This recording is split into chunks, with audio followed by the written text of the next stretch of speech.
Oh, so many eyes will be on Summer McIntosh today as Canada's Olympic and Paralympic swimming trials begin in Toronto. Will this be the summer of summer at Paris? And how many medals will she win? Records will she break? Big questions heading into what will be her second Olympic Games. She's still just 17, but that's one of the big stories, but there are so many more. And look who's with us this morning from the Toronto Pan Am Sports Centre. Hi, Brittany MacLean. Nice to see you this morning.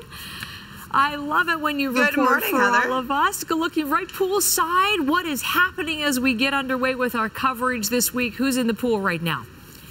Let me check. Well, it is like Christmas morning here. It is unbelievable, and we are so excited to get day one underway. Now, right behind me, as you can see, the warm-ups are started and almost wrapping up because we're about an hour, less than, from the start of day one here. But so much going on. I have to talk about how we're starting off with the women's 400 freestyle. The men as well swim this morning, but that women's storyline with Summer McIntosh, this is the very pool that she broke her world record in, and she returns. I'm sure the stands are going to be packed in the next 45 minutes, and people are really excited about that one. Absolutely. A huge part of the Canadian story heading into the Olympics. Well,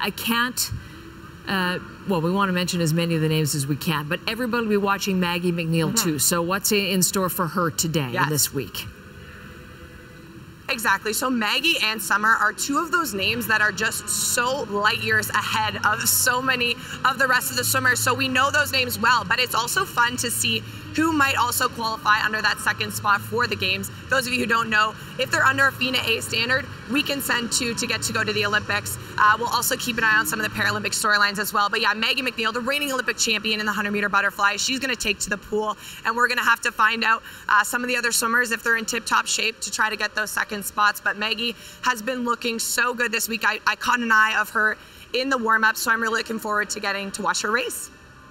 With her in the studio with me when she came in, how determined, how quietly, you know, she's so laser focused on all of this. But so are so many of the other names. So I'm thinking names like Josh and Penny.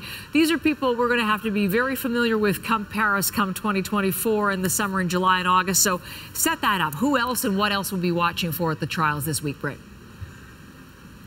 Absolutely. We have the chance to be one of the best butterfly nations in the world. So Josh Leando is another one of those names, as is Elia Haroun. So those two are still on that up and coming trajectory. So Josh Leando in the 100 butterfly, and then Elia in the 200 butterfly. They might go neck and neck in the 100 as well. Elia can drop down a bit, but both of those men, I believe, have a shot at the Olympic podium. So I'm really looking forward. One of those testers, we haven't seen them much recently, so I'm really looking forward to seeing what kind of shape they're in. This is where they have to check this box. All the athletes are coming here to make that Olympic and Paralympic team. So they're here, they mean business. I'm looking forward to that one. And you mentioned Penny, of course. That is a name that all Canadian fans of sport know of, but she is looking strong. I saw her about a month ago at the Canadian Open here at this very pool, and she was happier than I've seen her in, I don't know, at least about 8 years, truly, since her shine to the top in Rio 2016, where I was fortunate enough to be her teammate. And she just seemed relaxed. She wants to be that member of the relays that people can rely on. She wants to get in and race. She's putting away some of her injuries that she's dealt with over the last little while, and she is saying, I am ready to get back on this national team, and I am prepared through her training and, of course, her rehab and all that health that she has had supporting her. But she is so excited to get back in race, and so I'm really looking forward to watching her as well. I bet you are. And listen, I'm looking forward to your coverage. Big part of CBC Sports now. And if anyone watching wants to know how much Brittany likes her job, what happened to you over the weekend? Was there any big news in your personal life by any chance?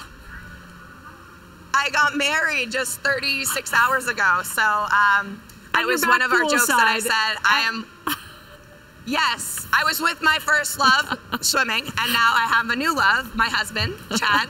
I love you.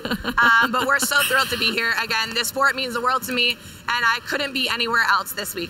Honeymoon can wait. Have fun and enjoy the job, enjoy the trials. I'll look forward to talking to you, Brittany. Congratulations, by the way, to you and Chad. And thanks for this morning. Really appreciate it. Thank you so much, Heather.